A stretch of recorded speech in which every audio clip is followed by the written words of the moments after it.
નમસ્કાર મિત્રો, હું છું તારો હોસ્ટ અને દોસ્ત અજય જોશી।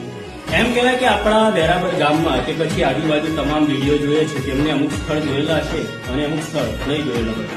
ડેફિનેટલી હું તો છું જ તમને વિડીયો બનાવવા માટે અને તે વિડીયો બતાવવા માટે તમામ સ્થળ એક્સપ્લોર કરીશું કે જે તમે ના જોયા હોય। એમ કહેવાય કે ખંભાતની નજીક દરિયાકાંઠો છે, તો બધાને ખબર જ છે, માહિતી છે, પણ એમ કહેવાય ને કે જે ખંભાતના દરિયાકાંઠે એક રાલેજ કરીને મા વહાણવટી માનું મંદિર ફર્સ્ટ ક્લાસ મજાનું આવેલું છે। જો તમે ખેડા જિલ્લાની મુલાકાત લો છો, નડિયાદમાં આવો છો અને ત્યાં વિઝિટ નથી કરતા ને તો તમારું આયોજન નિષ્ફળ થઈ જાય।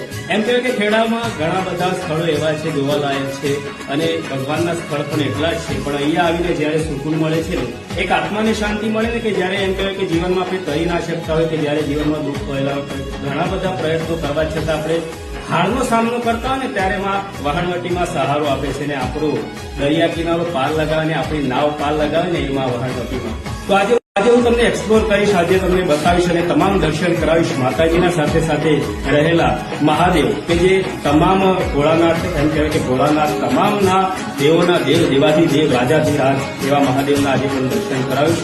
ત્યાર સુધી મારી સાથે બન્યા રહેજો। થેન્ક યુ, ધન્યવાદ। ચાલો સફર।